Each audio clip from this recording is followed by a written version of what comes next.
The right to citizen-led initiatives with a simple majority has been a crown jewel of rights that Ohioans have had since 1912. This is about empowering the people of Ohio to protect their Constitution from out-of-state special interests that want to try to buy their way into our state's founding document.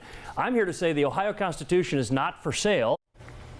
The battle over Issue 1 rages on, and tonight NBC4 hosted policy experts and elected officials on both sides of the single issue on the ballot in the August special election, just 14 days away. NBC4 is your local election headquarters, and we thank you for joining us at 11. I'm Colleen Marshall. And I'm Kerry Charles. We are about to give you the highlights of tonight's debate, but first let's take a look at how we got here. Issue 1 was originally proposed in the State House last November. However, the Ohio legislature missed voting deadlines to get the amendment on an earlier ballot. It did pass eventually, but with language that also created the special August election. Issue 1 would make it more difficult to amend the state constitution, raising the voter threshold to pass a constitutional amendment to 60%. Since 1912, Ohio has used a simple majority, in other words, 50% plus 1, in order to amend the Constitution. We are in week 3 of early voting, and boards of elections say voter turnout remains high. Now, this issue is sparking huge, unprecedented divisions all across the state. And those divisions were very evident during tonight's NBC4 debate. State House reporter Natalie Fahmy spoke with each of the panelists about their performance. So what did they have to tell you? Well, Kerry, Colleen, both sides of the panel said that they think they really drove their message home to voters. And with every day that passes, their messaging is ramping up as they try to reach Ohioans. Here's a recap of what was said during the hour-long debate.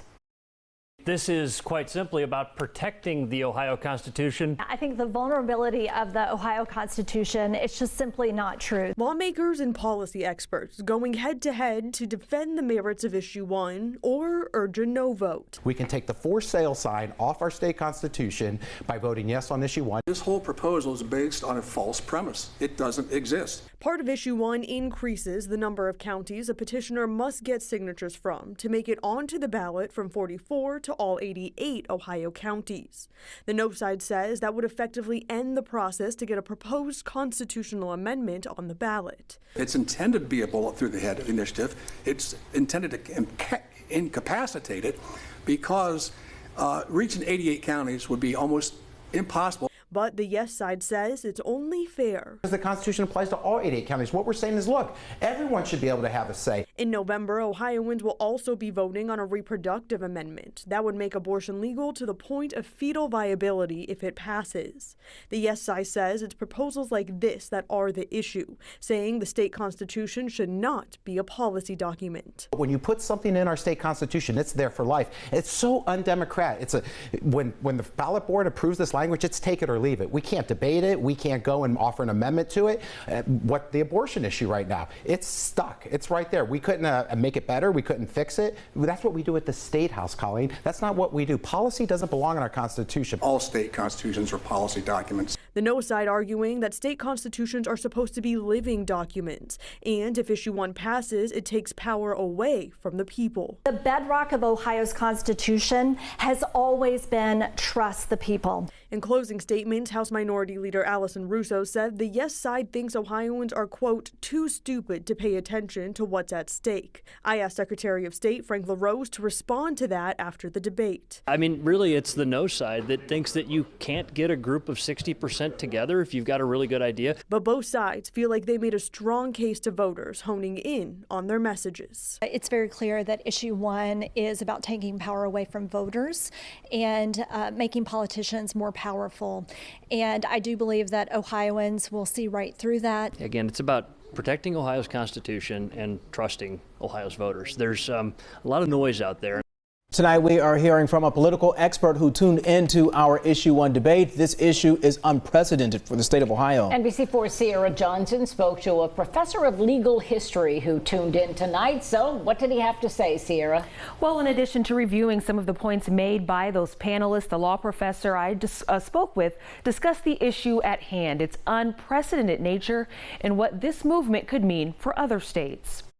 It's an election that will decide the future of the Ohio Constitution, and it is happening in 2 weeks. For 1 hour, 4 panelists, 2 in support of Issue 1 and 2 against, debated the question, should it be more difficult for Ohioans to amend the Constitution, requiring a 60% vote or keeping the simple majority rule? I thought the questions and the answers pretty much paralleled what I thought they would be. Dr. Mark Clausen, a professor of history and law from Cedarville University, says for the most part, the panelists stuck to the talking points each side has touted since the beginning. Some of the details were a little different, but the general arguments were the same. But he says on a larger scale, the traction, attention, and money this issue has received is notable. It's pretty common for states to have constitutional amendments, but it's relatively rare for a state to change the rule by which you pass a constitutional amendment. He says the magnitude of the issue can be seen by the higher than anticipated early voting numbers. What's happened is it's received so much attention, so much publicity,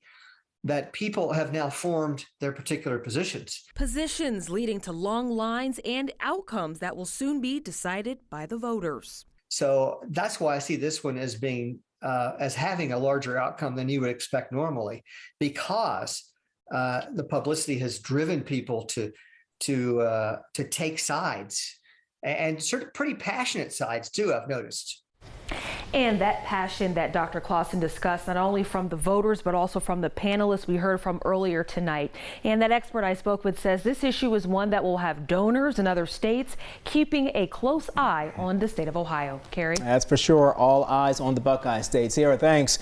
This November, Ohio voters will decide whether to enshrine the right to an abortion in the state constitution. Of course, whether that will take a simple majority or a 60% majority depends on the results of the upcoming special election. But today we know the Secretary of State's office said backers of the Reproductive Rights Amendment got enough signatures to put it on the ballot. And tonight we're hearing from pro-choice and pro-life groups. A statement from the pro-choice group URGE says in part this fight in Ohio, like the fight for abortion in other states, is led by the very communities most impacted by abortion bans. In the face of each obstacle, we continue to speak up against abortion bans and politicians who seek to deny young people the right to self-determination and bodily autonomy, and we won't back down. Ohio Right to Life is linking the amendment to transgender issues, saying in a statement, this ballot measure would enshrine abortion until birth and remove all protections for the preborn, including a parent's ability to stop their child from being pressured into an abortion.